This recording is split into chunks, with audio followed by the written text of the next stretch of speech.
Hello, welcome, and thanks for joining us on this edition of News 2. I'm Sandra Gumansing. Well, due to some technical difficulties at CBS TV2, News 2 did not air last night at 7 p.m. and 12 a.m. While our technicians have addressed the matters, the staff and management of CBS TV2 apologizes for the inconvenience. Well, in our top story, an escaped detainee who fled custody from the Alva Swan Annex is still at large. According to Assistant Director for the Virgin Islands Bureau of Corrections, Dwayne Benjamin, detainee Heather Turfley, a 36-year-old white female, escaped custody following the completion of her work detail at the facility's laundry on Wednesday evening. The Bureau of Corrections, VI Police Department, and other law enforcement entities are actively seeking to apprehend Ms. Turfley, who is diagnosed to suffer from mental illness. She stands 5'5" and weighs approximately 112 pounds, has short black hair and brown eyes. She's a native of New Mexico, but has been living in the Virgin Islands, specifically on the island of St. John. Prior to her escape, Turfley was being detained on charges of second-degree robbery. Golden Grove Warden Basil Richards spoke at a Rotary Sunrise Club meeting on Tuesday about the situation of the territory's correctional facility on St. Croix. According to Richards, among other things, the territory's lack of facilities for the mentally ill is putting additional strain on the territory's prisons. What are we doing with our mentally ill folks? We're locking them up. It's a dumping ground. I don't have the facility to treat mentally ill inmates. They're just there. They're being medicated. That's it. We have a forensic facility in Sylmar, California. That's the only place we can send our inmate population. And it costs quite a bit to house these individuals who need our help. So what about the ones that aren't locked out? Defendants in the drug trafficking case that involves former DPNR Chief Roberto Tapia and VI Police Sergeant Angelo Hill re-entered pleas of not guilty on Wednesday. This was after a third superseding indictment was issued on November 7th. The new indictment includes charges of possession with intent to distribute cocaine and use of a communication facility to facilitate a drug crime against new defendants Angel Negron Beltran and Walter Hill. Both Negron Beltran and Hill are currently being detained on St. Thomas, according to the U.S. Attorney's Office. Well, earlier this year, the Virgin Islands Water and Power Authority dedicated its seawater reverse osmosis facility on the Randolph-Harley plant on St. Thomas. This week, WAPA dedicated its twin facility, another seawater reverse osmosis plant on St. Croix. The new facility is set to benefit consumers with a 50% savings. News 2's Shanika Robinson has details. The Virgin Islands Water and Power Authority hosted a ceremony to dedicate the seawater reverse osmosis facility on St. Croix. Today is the dedication of our reverse osmosis facility on St. Croix. This makes us 100% RO territory-wide. It cuts the production costs by 50+% and has resulted in savings for the territory already and will continue to bring savings to the ratepayers. The reverse osmosis was selected as the technology that best meets the needs of the authority and its customers. This process is dependent on steam production, which is a result of burning fuels in boilers. We basically take seawater and it runs through a pre-treatment system. It's kind of like a sand filter to clean out all the sediments in the seawater, and then it goes into a cartridge filter system to further polish it before it goes into the reverse osmosis. The reverse osmosis basically take the seawater and pressurize it to about 800 pounds per square inch and runs through the reverse osmosis membrane to produce the seawater, to produce portable water. It basically separates the seawater into two streams, one portable water and one that is the reject that goes back into the ocean. The change from the thermal distillation to the reverse osmosis production technology is projected to result in approximately 50% reduction in the production cost of water. It's important because we work hard here to try to find solutions, to find the best way of producing water and power for the territory. And this is an example of what local talent can bring. The plant will be the result of savings in lower water rates to customers and will bring much needed capital improvements to the water distribution system. Next step now is maybe the legislature can find some funding to change the pipes so that the rust in the pipes can stop causing the discoloration that some of the customers are seeing. and we're working, hopefully we can work with the legislature on that. Shaniqua Robinson, News 2. Well, be sure to count on News 2 to keep you updated on WAPA's Seawater Reverse Osmosis Facility. Well, as you know by now, the annual Paradise Jam is currently the loudest, most exciting event in the territory for basketball fans, as top-ranking basketball teams from colleges around the nation face off on the UVI court. But local businesses in all areas of tourism industry are just as happy about the annual sporting event. News 2's April Knight has details.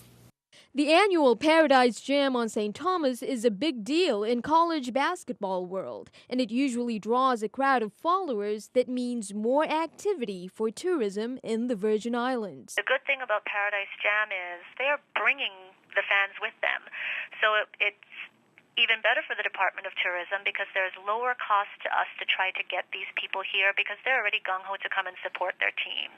The tourism department says this time of the year is its shoulder season, a somewhat slow tourist period leading into the holidays. So having this kind of event at this time is really great for us because it gives us a little boost right before high season. Every year after Paradise Jam, the tourism department gets reports from hotels on how the event impacted hotel occupancy, and it's usually good news. Just to give you an idea, last year's Paradise Jam, there were over 3,000 room nights sold, and that's a really big deal in a 2-week period. 3,129 to be exact. And the blessings are not contained just within hotels, but spills over to other industries on the island. They have to eat while they're here. There's transportation back and forth between the hotels that they're staying in and where the games are played. Most of them do shop. It is right before the Christmas holidays, so we have downtown action because of these extra people in town. So, yes, it's spillover where it's not just people staying at the hotels, but all the other businesses that are support services for the tourism industry are positively impacted. So if this year's Paradise Jam stays true to form, that means that for both the sporting world and the tourism industry, it's game time. April Knight for News 2. Coral World Ocean Park, with support from the University of the Virgin Islands and Blue Flag USVI, are hosting the 5th annual St. Thomas Reef Fest. That's this Saturday, November 23rd. During that day, Coral World will be open to the public for free. There will be a sand sculpture competition, kayaking, paddleboarding, and snorkeling lessons, a reef or coastal tour guided by local naturalists, and some family-friendly educational games, including human ocean bingo and marine jeopardy. Again, the 5th annual Reef Fest will be held on Saturday, November 24th at Coral World. Well, a quick note to our viewers on Thanksgiving Day, News 2 will be preempted by NFL on CBS. Also, News 2 will not be aired on November 29th. A CBS TV2 special runs the Paradise Jams Women Preview Show. The Paradise Jams games are scheduled for Friday, November 22nd to the 25th for the men and women. That's Thursday, November 28th to the 30th at the UVI Sports and Fitness Center. Again, News 2 will not be aired on November 28th and 29th. On the 28th, again, it's NFL action, and on the 29th, it's the Paradise Jams Women's Preview Show. Well, how important is the study of finance? On Wednesday, some students enrolled in Ivana Udorakan High School's Academy of Finance program. In addition to 30 other business students, they had the opportunity to hear firsthand from innovative CEO Mark Fortin. It was one of the initiatives of the Academy to provide the students with opportunities to speak with experts in finance and other business subjects. Fortin talked about the education requirements for the finance accounting career, the day-to-day operations of finance and accounting, and working in the private versus public sector. He shared his personal experience about his career path and then opened the floor for questions from the eager students. The Caribbean Genealogy Library on St. Thomas presented a lecture that took the attendees way back in time for a remarkable history lesson, Reconstructing the Social History of St. Bart's. That was the title of the lecture. Linguistic professor Dr. Julian Mayer described the colonization of St. Bart's by France and Sweden, way of life, immigration to St. Thomas, and the development to both the Creole and Patois language. Caribbean Genealogy Library's mission is to provide access to genealogy, history, and cultural heritage resources. Wake up one morning and find out that you're Swedish. Not a place you'd ever heard of, probably.